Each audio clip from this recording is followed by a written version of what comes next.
Welcome, everybody, to Why Are You an Entrepreneurs? The Trials and Triumphs of the Journey. I'm Maureen Edwards, the founder of 8 Simple Steps. And for those of you tuning in for the first time and don't know quite why I have put this together, this is a platform where I speak one-on-one with rock star entrepreneurs, whether they're just starting, they're building, or they've been in business for decades. They're here to share their inspiration, their words of wisdom to all of you small business owners who are also walking the journey. It elevates them and their authority and their ability to reach audiences they've never reached before. But I think more importantly, they have something to share. And I think they have a lot for you to hear. So tonight is no exception. I say it every week. My rock star entrepreneur is Linda Lauridsen. She is the founder and she calls herself the style director of Style Compass Academy. And so I want to welcome you, Linda, my rock star. Thank you so much for being here tonight. Oh, well, thank you very much for having me, Maureen. This is wonderful. Thank you so much. What a great platform. It's a great platform for, I think, people like you who have an amazing company. And I think you've had it for a long time. And I think that people need to hear more about what entrepreneurship has been for you. And tell me, how did you even become an entrepreneur? Isn't that a great point? Mm. Well, let's see. That's a great question because I started as a hairstylist and my general interest has always been in helping people feel better. And the automatic, I think I did my first haircut when I was 4 years old. I cut my neighbor's hair and I don't remember her mom asking me to do it, but I was positive she needed a bang trim. So clearly it was my calling. And it's just been a constant ever since. And so I was gifted the ability to find what I love early in my life. And I can remember my dad asking me, what do you want to do when you grow up? One of those serious questions. And I didn't blink. I didn't hesitate. It was just hairstylist right off the bat. And I loved the way that it was a feel good. It was a win-win. It was working immediately with people. It was solving a problem.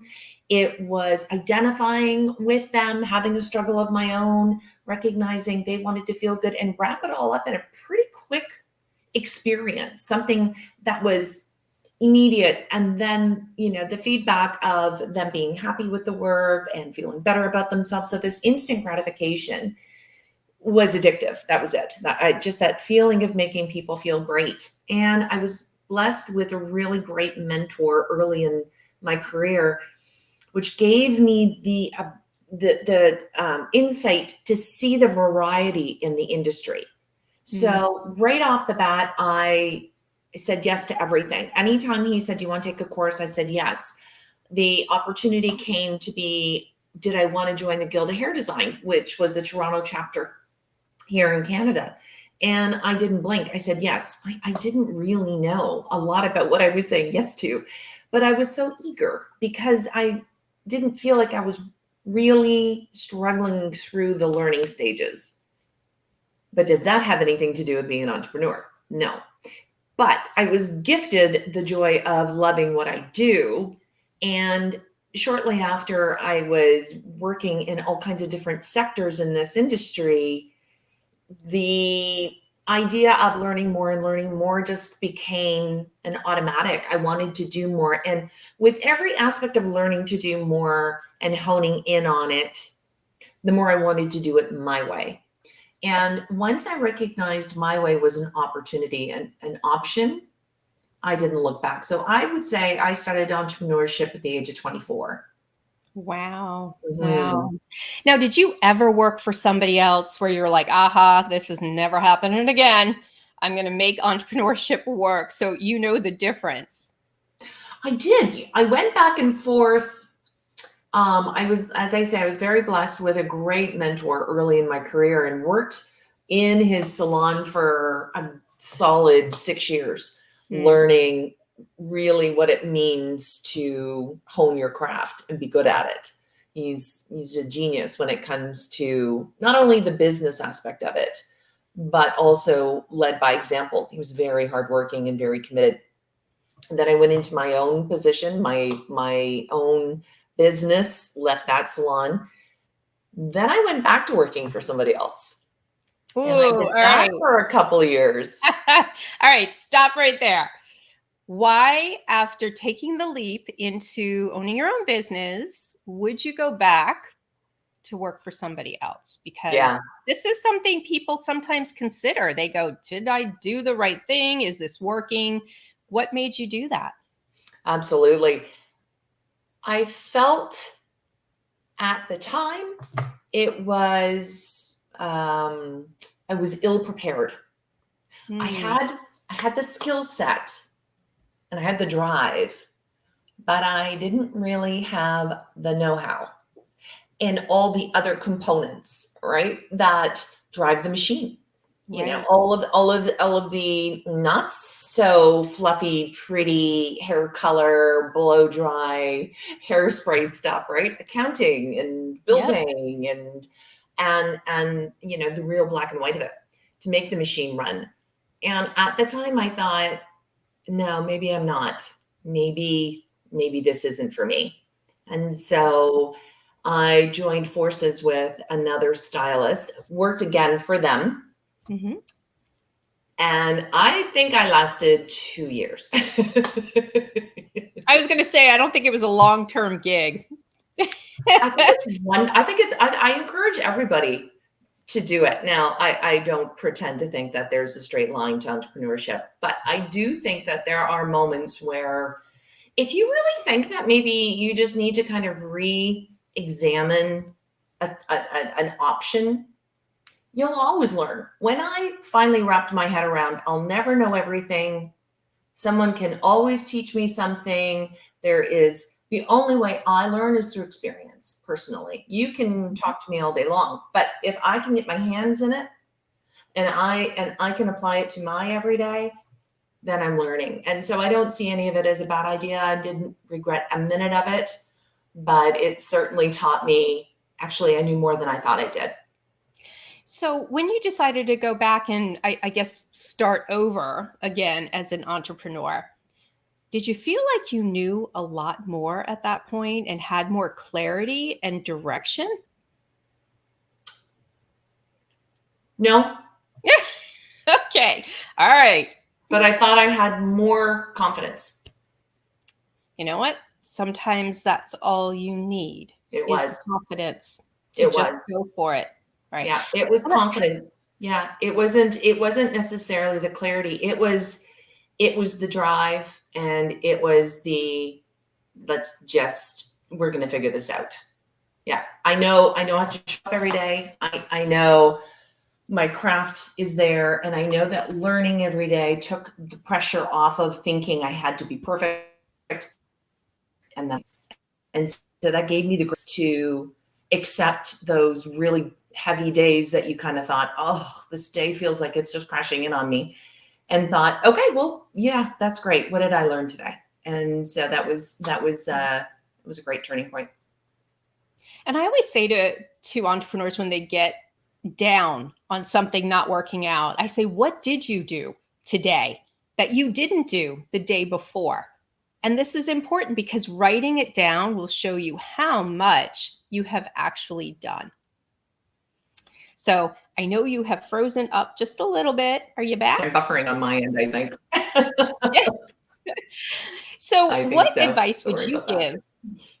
That's okay. What advice would you give then for a new entrepreneur who has taken the leap and maybe is struggling with a little bit of confidence issues? Sometimes we see a lot of people with imposter syndrome when they start their own company. They don't even want to talk about it much. What advice would you give to somebody? Well, I can appreciate that. I really can because over the years, hairstyling was just such a focus for me, but I loved all the aspects of it. So I just kept learning more. So I took on becoming a makeup artist as well so that I could do photo shoots and photo work and TV and television and another component to my profession. And so I was always challenging myself. And then I became a big with, sort of the head teacher was on more component her You're cutting out a little bit, Linda, and this is the good stuff. We want to hear it. Technology, don't you love it? Are you there? right? Are you I there? think so. I hope so. I am. So you honed your craft, but it looks like you also took other things that you could expand your business. So if somebody is brand new, would you recommend just sticking to what they know first and not jumping around and really hone in this and get really good at it? Or would you say do this, this, and this?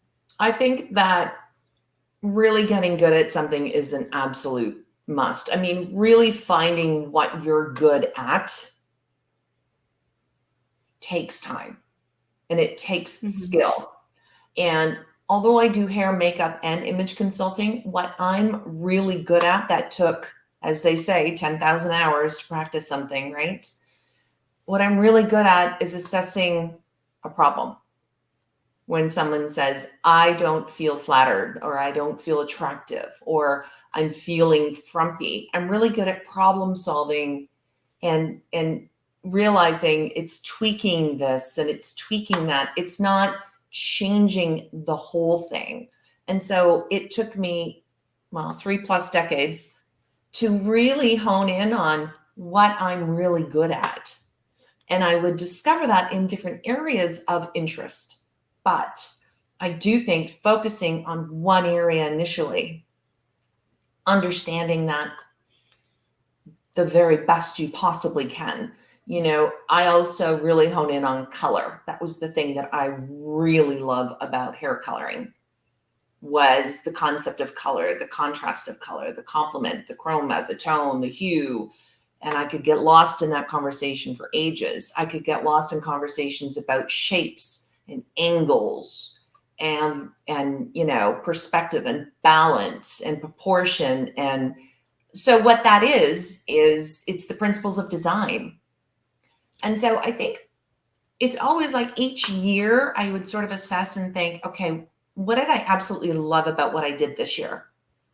And then I would start to sort of dissect it a little bit more. And it kind of broke it down for me so that when we finally get into this word, this niche that everyone wants you to be in, it's my niche is problem solving and helping people really feel great about themselves again if they've want to regain their confidence if it's been a little wobbly. As a new entrepreneur going into a business, I think niche is a tough one, right? Like, I mean, that takes time to figure out. I think that's an overused word. I think what you get good at is what you're good at.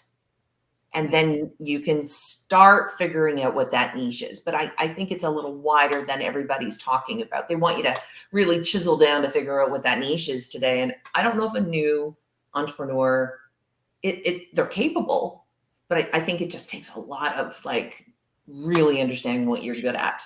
And see, I totally agree with you that. And that's one of the things I really specialize in is niching down that target audience based on your expertise, your experience, your network. Let's work with this first. And you can always do what you're talking about in scaling in other passions and having legs going other places and different maps to take you other places. But it's just much easier, I think, for especially a new business to focus on one thing and get that audience and that messaging down. And then, you can grow.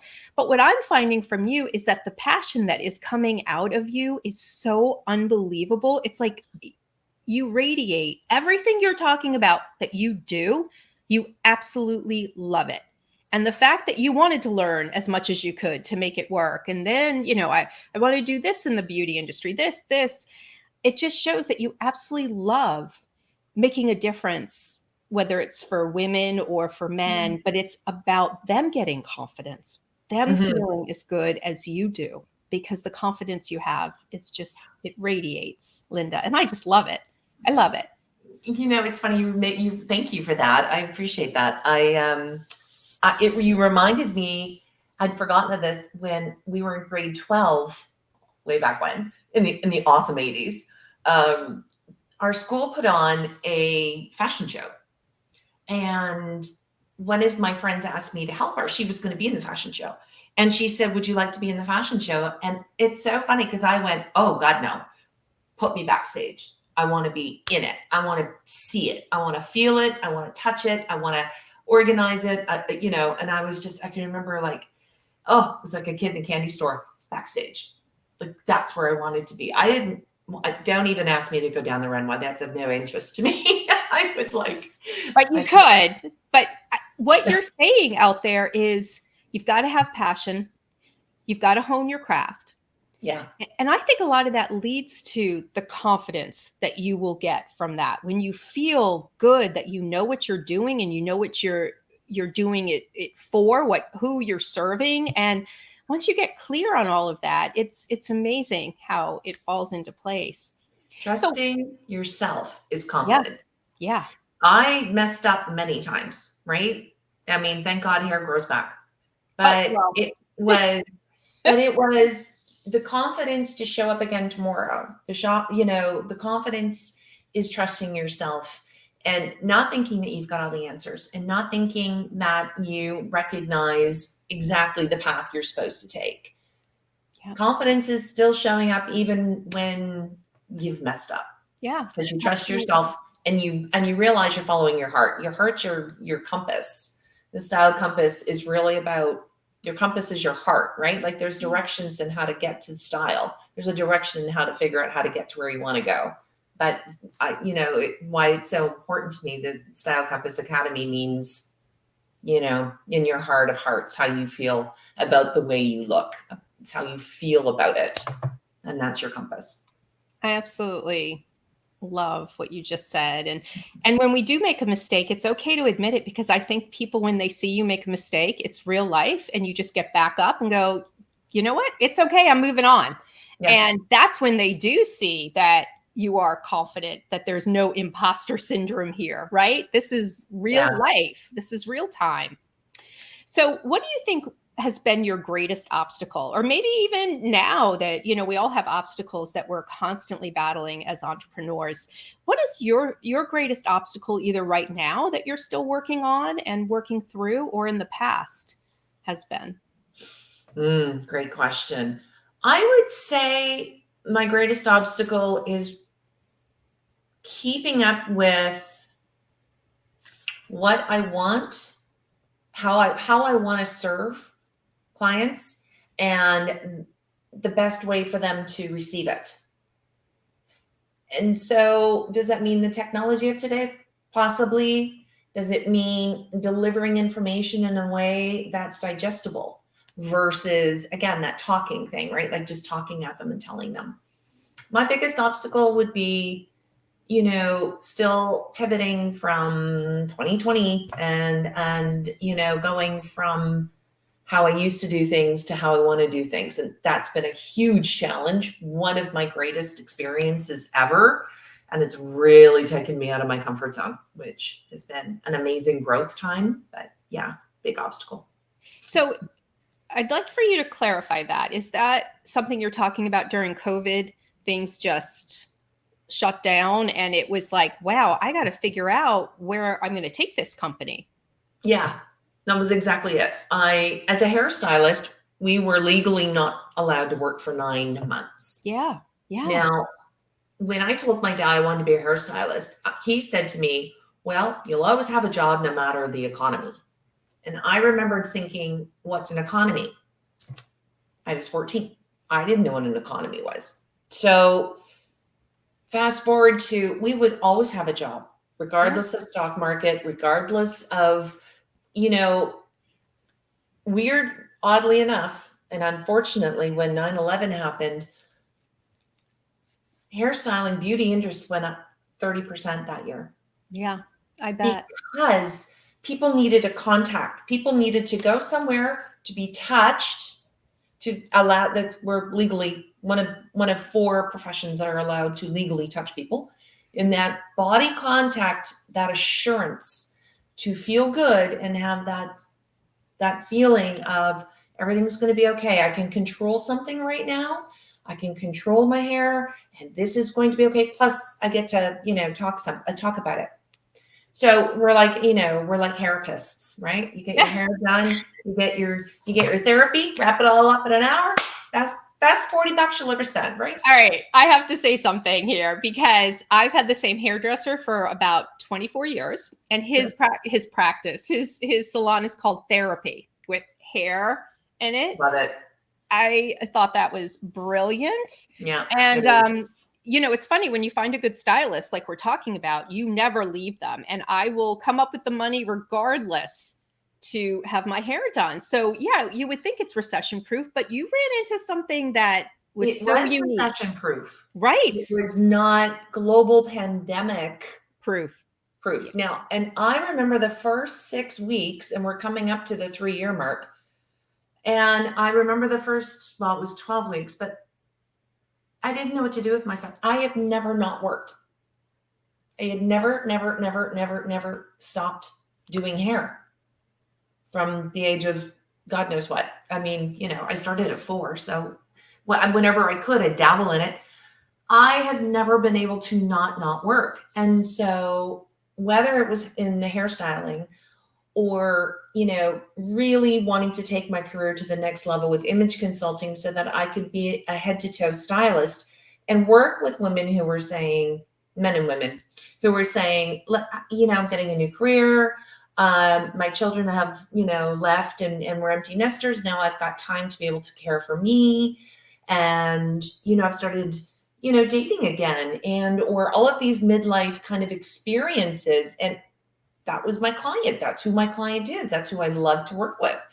And so, the pandemic hit 2020 and all of a sudden everything flatlined. I was absolutely not working, period. And so I had to think to myself, well, how do I pivot this so I can still be of service to my clients, so I can still get information out, so I can still help them? And I thought, well, I've got to reach out to them through technology. I've got to be able to figure out how to create an environment that they can still learn from, still engage with a stylist in an area that they always wanted to explore, but didn't know who to ask. This is what every entrepreneur at some point is going to have to experience, whether you're forced with a global pandemic or industry regulations come about, a competitor comes about. You should always be thinking about a rescue plan, right? Risk mitigation. And it's something we get so bogged down in the nitty gritty that we're never even thinking if this could go wrong, Yeah. right? But I do think COVID made businesses wake up. They really did. I think that it made them more frugal. I said when Cheesecake Factory couldn't even come up with 6 weeks of rent, right? Now people are like, I need a little bit better preparation. Let's hope this never happens again. But who knows if something else could? Yeah. So what you're sharing is so important. It's about pivoting. It's about being flexible. And I also think it's about being innovative. You know what I mean? You had to come up with something in your wheelhouse that you could innovate by selling it to the client. Like this is what you need. And so I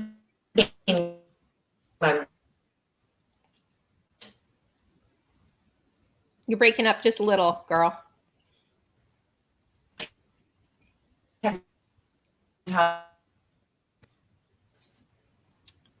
I can't. Yeah, I think you're back now.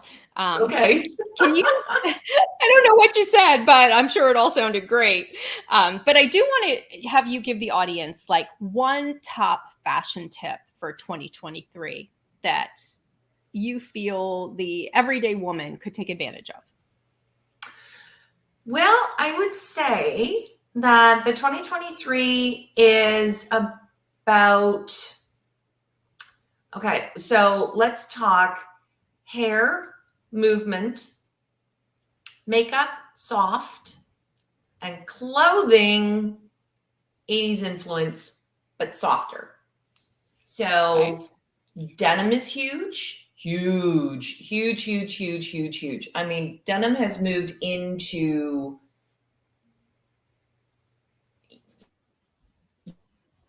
the first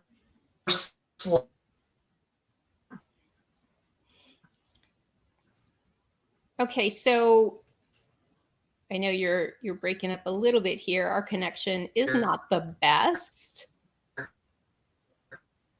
So I definitely, yeah, our connection isn't that great. So before we end, I don't want you to lose you. So I want you to share with people how they can get a hold of you, Linda. That's what I want them to know, to just, if they need you for style imaging, you know, maybe they're local for a haircut, but I'm gathering this is so much more. Where do they reach out to you? Yeah, they can reach out to me in any of my social media, which is the Style Compass Academy. They're welcome to email me at Linda@Style Compass Academy. Follow me on YouTube at Linda Lauridsen 5983. That silly number. But I'm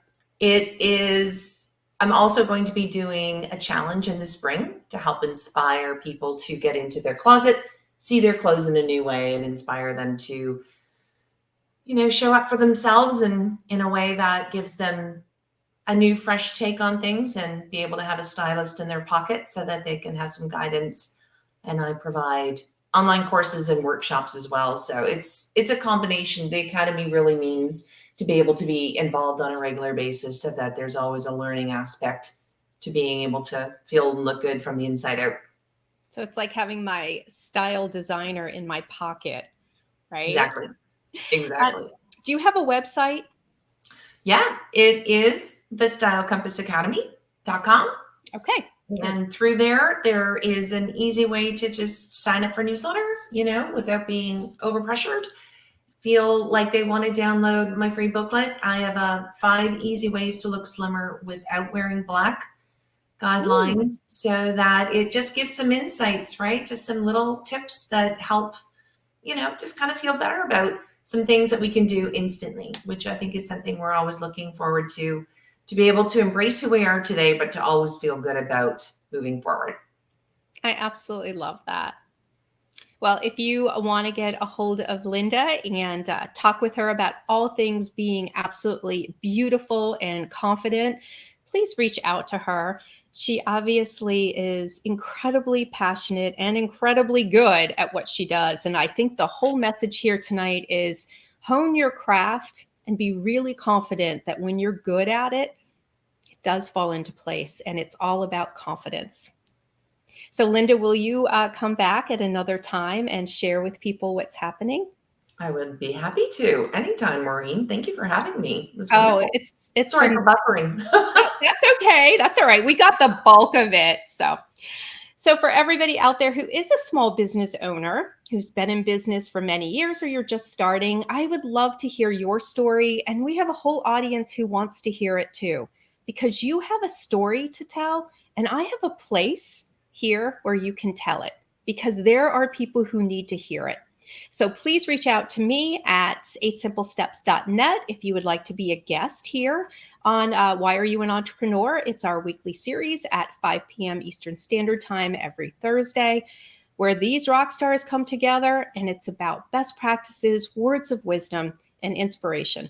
You don't have to walk the journey alone. Entrepreneurship is hard, but it doesn't have to be. And I'm here to take the hard out of the process for you. Everybody, we are out, and please, let's see you next week. All right, everybody, take care. Bye.